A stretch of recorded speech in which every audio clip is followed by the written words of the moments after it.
You're listening to Alternative Investor Mastermind, where we do a deep dive on alternative investment opportunities and the lifestyle it can create. Join Jack Krupey as he presents actionable tips and tricks in doing passive real estate away from mainstream strategies. Go beyond the usual fix and flips and try less explored yet rewarding investing ventures, from multifamily properties, mobile homes to cryptocurrencies. Do not miss this opportunity to escape traditional assets and finally create wealth without Wall Street. Now your host, Jack. No discussions in the podcast are meant as an offer to sell or a solicitation for an offer to buy any security. All investments should be done after careful review and consideration of the investment documents and disclosures. Contents discussed in the podcast are not meant to be construed as an investment, tax, or legal advice. Individuals should always consult his or her own professional advisors before any investment decision. Hey, everybody. So hello from Berlin, Germany. Just recording a quick intro for today's episode.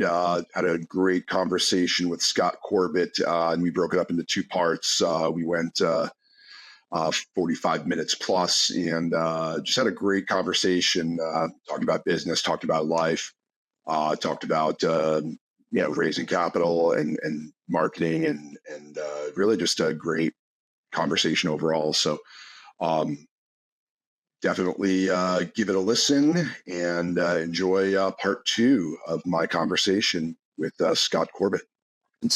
Yeah, Scott, amazing points. I'm just taking it all in here. And at least from my journey, I think in a way it's pivoting in a way I think I'm going to communicate better because I feel like, I'm just, I never felt like I was the smooth sales guy or was connecting emotionally as much. I've always been an evangelist. I'm just like, the numbers, this, that, but I don't know that at least early on, I was struggling to more tell the story and connect more on the emotional side and, put some effort into kind of doing more of that. But it's a good thing in general that people are being more skeptical and diving more into the details and the numbers, because I feel like that's where, I thrive in many ways too. But it's such an interesting balance of how to, an Excel spreadsheet and IRR formulas aren't necessarily compelling YouTube videos. No, they're not. Although they're important. They're definitely important. Yeah. So I guess the real question is then, how do you balance that like emotional building connection and something that's actually entertaining with the nitty gritty details, which, maybe don't always get the eyeballs of the viewers. Well, I mean, so I will say this, like you mentioned YouTube. I think that like our ability to size up another human being is so advanced, it's so complex. Like we are processing, even right now, you and I on this video call, like we are able to process so much about each other. Like it's about tone of voice and facial expression and the words you're using and your body language and your tone of voice. I mean, there's like on and on and on and on, right? I will say that you've got to put forward to and this is from the perspective of an operator who's trying to attract LPs, right? You have to send all the right signals to an LP if you want them to be interested in your investment thesis, to be willing to be convinced that you're someone who can execute that investment thesis, and that you're going to be a good steward of their capital, which is like very complex thing that involves character and lots of other things. And gosh, Jack, and how do you do all that? Well, spreadsheets are important, because spreadsheets show that you're the kind of person who is careful and you're thoughtful and you're planning ahead. Like there are character traits associated with that are very positive that people are looking for.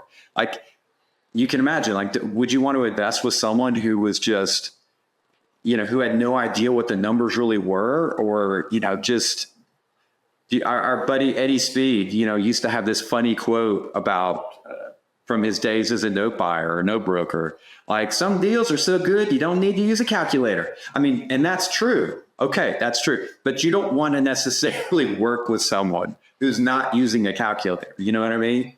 I mean, you want that kind of person.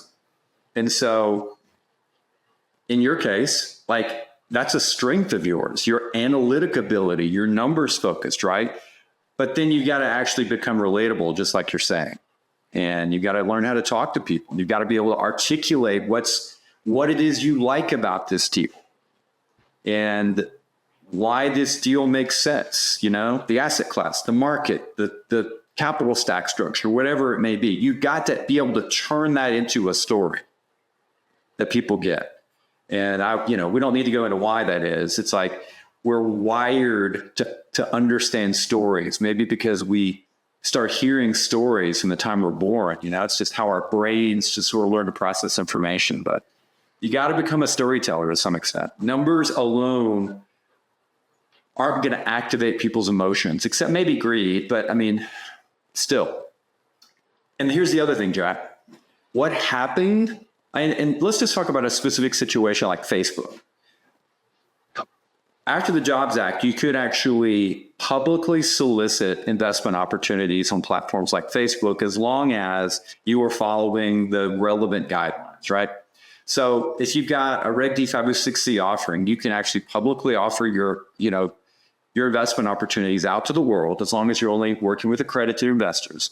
So what has happened is, like, over time, the number of those kinds of public ads for these sorts of things just start proliferating and growing. And now, good grief, it's like, you pop on Facebook and you are, well, I mean, you probably are. I know I am. You're just absolutely bombarded with all these different people who are raising capital online, right? And what can happen if you're just a numbers guy? It's like, how many ads can you see that are just advertising on what the return's going to be? Like, there's one. All of a sudden, those things start to, in some ways, just like, it's like part of the background. Like, I think it's not enough anymore to do that. You've got to actually do a little more to get people's attention now.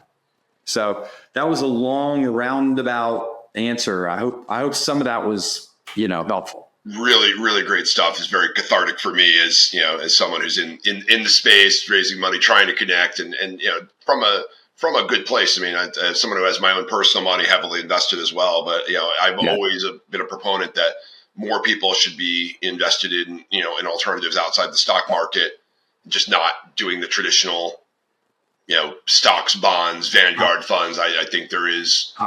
Most people are very underallocated to that space, so it's a passion of mine to figure it out. And I think I have my own niche. There's a certain amount of people who are drawn to me, but I'm always trying to figure out how to connect better. But before I forget, I got a quick Eddie Speed story too. It's something. Okay. It's just more, I'd say, an Eddie Speed-ism. He was talking at one of the events, and I think the point was not fully getting across. And he just looks at the audience and he goes, "Y'all are staring at me like a mule staring at a new fence." And as a New Jersey kid, lived in New York City for a while, like, I just loved it. It was just like the most Texas, most Eddie thing I think I'd heard in a long time. So. Oh my gosh. Love that man. Yeah, he's a national treasure. He is. Yeah. He is. Yeah. So what made you launch because you've had the marketing agency for a long time, focused on capital raising. What made you launch the course or the training as a more formal product? Because I run a marketing agency that helps people raise capital, I talk to a lot of people. Like, I'm the person really who's kind of doing business development for the company. And I talk to so many people who want to raise capital. They want to find out what's available, what kind of services are available to help them do it. And, it's pretty obvious to me after talking to somebody for a few minutes, like, whether they have a chance to succeed at this, right?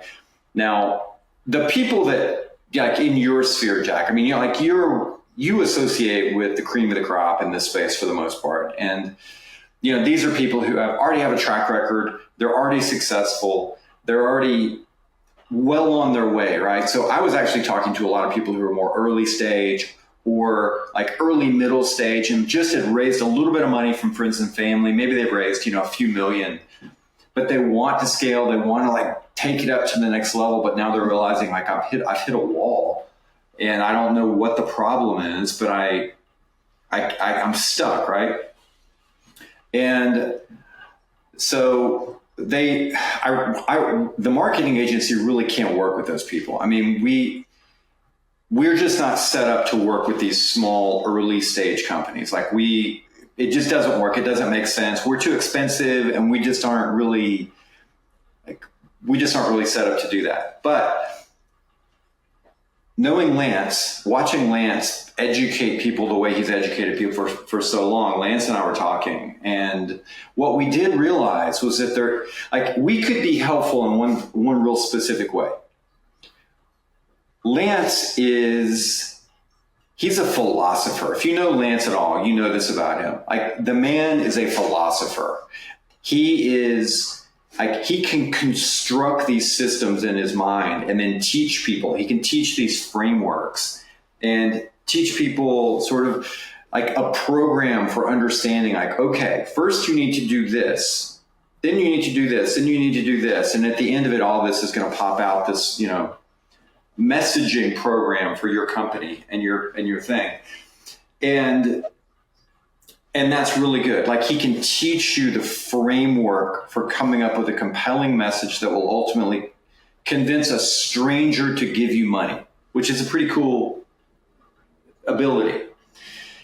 What I'm really good at was taking those messages that you come up with and then actually getting, in reality, okay, great. We're going to take those messages. We're going to create a website. We're going to create an ad campaign. We're going to create a lead magnet. We're going to create a pitch deck.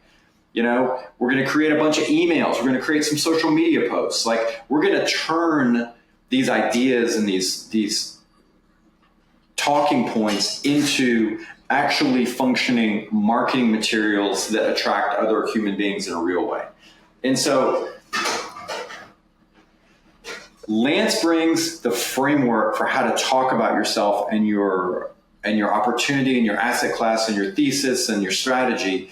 And I kind of bring okay, now that you've got all that, here are the pragmatic steps, and here's the software to use to build your marketing message system. And we just joined forces and we started, and we only did this year. It's a brand new thing. And, we've got about 20 people, 20 fund managers that we've been working with, and it's been so much fun. And so, I don't know. I mean, that's the idea of it. I can't say it was one of those things, like, if you're wired to sort of like, you see a need in the marketplace and you just want to fill it. I mean, that's what entrepreneurs do, And what I didn't really expect to happen was that it would be as much fun as it is. It's like, really, like, for example, later on today, I have office hours, we call them, inside the 10X Your Capital Raise community, where I just show up just like on this, like a call like this, and all of these newer, or I'd say less experienced fund managers, and we do have some pretty big players in there too who just want to up their game. They just show up for my office hours, and we have this hour-long conversation where I and the other people on the call try to help them solve their problems. And I mean, like, didn't you love that about the old CG days when you're sitting in a mastermind situation and somebody goes up and they probably offer something helpful to the group, and then they just say, hey guys, will you just help me figure something out? I just can't figure out the best way to handle this situation that I'm in. And we all just, as a group, we kind of brainstorm and we try to offer solutions or suggestions or whatever, or resources, and try to help solve each other's problems. I love that. Super powerful. I was actually at the dinner with Ken. I don't know if you know Ken from CG. We were out to dinner, actually went to a networking event and then went into the city. And we were just talking about the power of mastermind groups and, what he got out of CG. And in fact, he's working on launching one really more focused on asset managers, not just real estate, also, public equities, but, he's trying to do one. And that's a group that probably hasn't had necessarily a similar type of mastermind focused on that space. There's a lot of that are more real estate driven, but not purely on the kind of the, call it, more institutional borderline asset management space. So, that's genius. Yeah, well, you should reconnect with them too. They're trying to do. They have one coming up. They have their initial one in Miami. It's more of just like an Airbnb, I think, with like 8 people, but he's trying to turn it into something special. So yeah, we should talk about that in the future as well.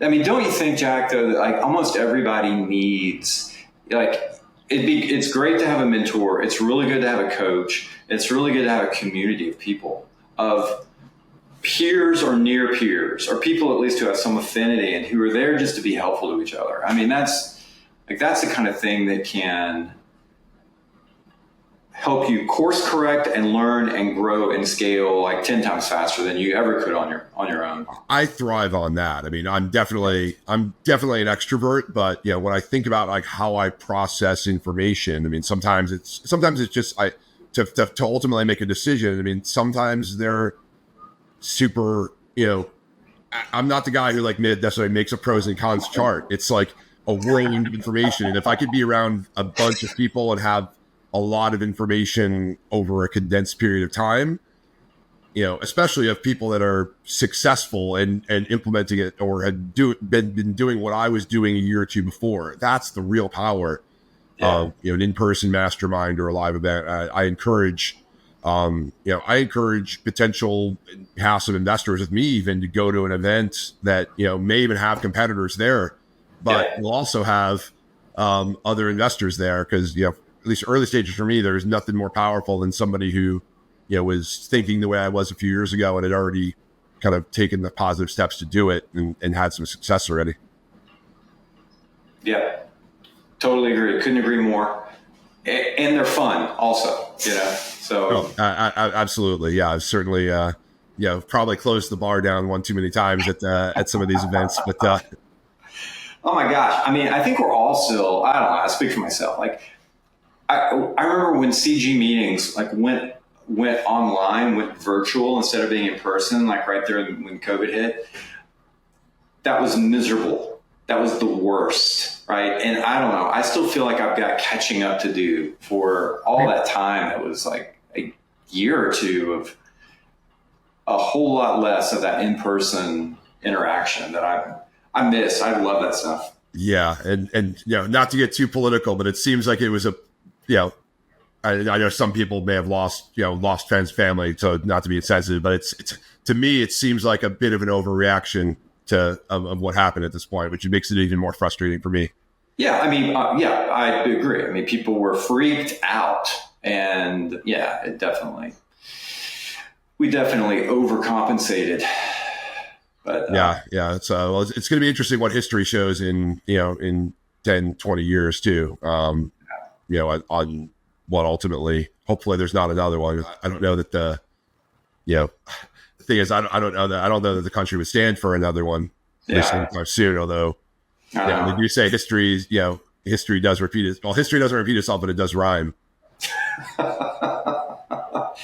Let's hope that particular rhyme doesn't happen too soon. I hope so. I mean, especially you're not too far from where they filmed The Walking Dead, right? So if there's a zombie apocalypse,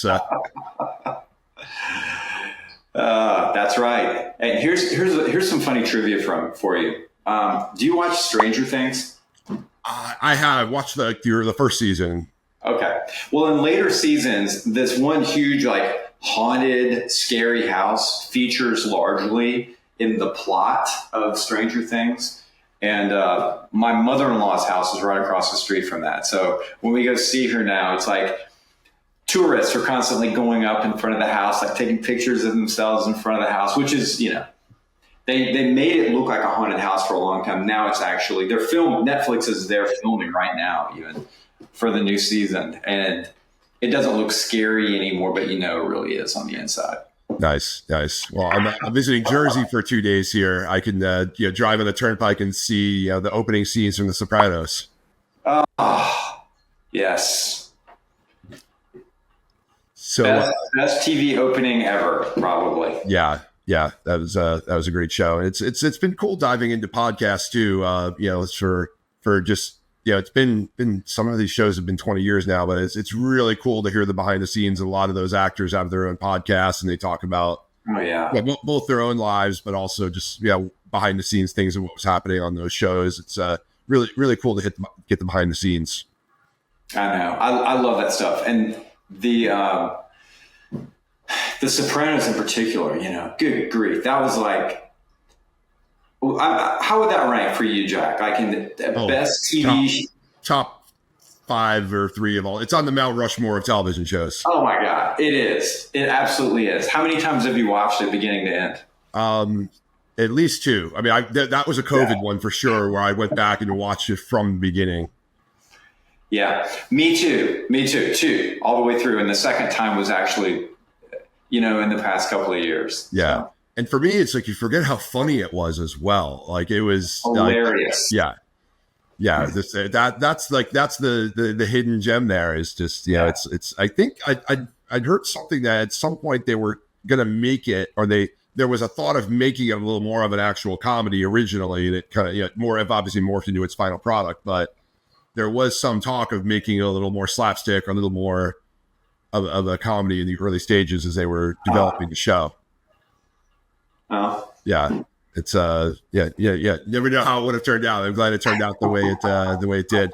I also watched The Wire. I had never seen The Wire, just like when it came through, but yeah, I went through and watched what kind of Sopranos, The Wire, probably others too. Is there anything you didn't see that you finally discovered when you had the time on your hands? I don't know. TV shows. I mean, this is stupid. And this was actually not the COVID lockdown period, but I got COVID August of 23, and I got it really bad. Like, I couldn't leave my room for 2 weeks. And so I watched every single episode of Yellowstone all the way through when I had COVID. And it was just like, it was the greatest thing of all, Nice. I actually started watching that. I think I saw the first 3 or 4 episodes on an airplane, and then I found out how to stream it. But that's the crazy thing about COVID is I'd say you're in better shape, probably healthier than I was. I'm down 60 pounds, but I was fat and out of shape, and I got COVID for like 48 hours. I had a fever one night and a sniffle, and I was fine. And think you take pretty good care of yourself, and it just hit you. It's so random. That's what's weird about it. But yeah. Just whatever, man. Life today is all we have, right? I mean, just make the most of it. Exactly. And I've been, been on a health kick the last 6 months or so, and enjoying being more active and playing pickleball too. Good for you, Krupey. Yeah. I bet you're a mean pickleball player. There's definitely moments. There's definitely moments if there's kind of a lob up there where. I'm replaying the ESPN highlight of the smash before I hit it, but every once in a while it causes me to screw up and just hit the ball into the net. But it's such a perfect middle-aged guy sport, and we'll call it too. It's a just enough exercise, but not a whole tennis court. Only have a tennis court.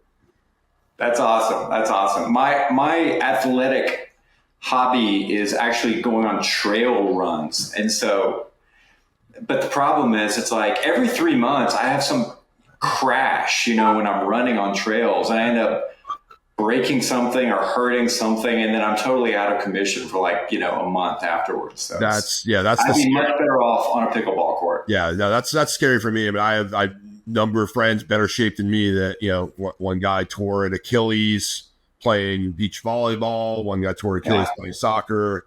Yeah, that's scary for me is doing something. I actually broke a rib playing pickleball. I was reaching for a ball. Well, I almost broke a wrist too. So I was just running forward trying to hit a shot, and I thought I could save it. So it was one of those, I fell forward about 15 steps, kind of posted on my left wrist, and fell on my right. It was either broken or bruised. The doctor said, it's not worth, even if it's broken, it's the same thing. But it was uncomfortable. I don't know if you've ever broken a rib, but not a rib. I've broken a wrist, not a rib. Yeah, I don't know. I don't know what's worse. We should probably cut this out. But yeah, the most painful I've ever taken. It was after I broke my rib. So we'll trying to. That's been just those who know me personally is I mean, I'm I I like to let it fly, just, kind of a dirty joke here or there, this and that. We're trying to figure out the dynamic of, where to let the personality fly without scaring people off too early. Well, I mean, but seriously, Jack, that is awesome that you are like doing whatever you're doing, pickleball and whatever else, to lose 60 pounds. Good grief. Good for you, man. That's hard. That takes discipline and willpower, faith. I mean, way to go. That's awesome. Awesome. Yeah. Appreciate that, man. Certainly. I feel like, when I start losing motivation, I feel like, I kind of let myself go and procrastinated for long enough. So, the amount of time I need to continue to focus and at least get back to the steady state, I just try to keep it in my mind. So, we're coming up. I know we've been going for 45 minutes already. This is a great conversation. We touched on all sorts of stuff too. So yeah, these are my favorite ones. I got to know you a little bit better as well. So, Scott, really appreciate you taking the time to come on and have this chat with me. It's great hanging out, Jack. Yeah, we should do it again, and look forward to catching you at a live event at some point as well. Well, I look forward to that too. Always enjoy hanging out with you, talking to you. You're always a lot of fun, a lot of great ideas, and let's stay in touch. Absolutely. All right, thanks everybody. We'll see you in the next episode.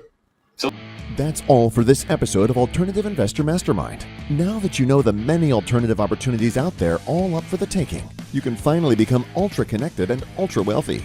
Get more valuable advice from the experts by subscribing to the show at alternativeinvestormastermind.com. Become a winner in the world of passive investing today in alternative investment strategies. Thank you for joining us. Until next time.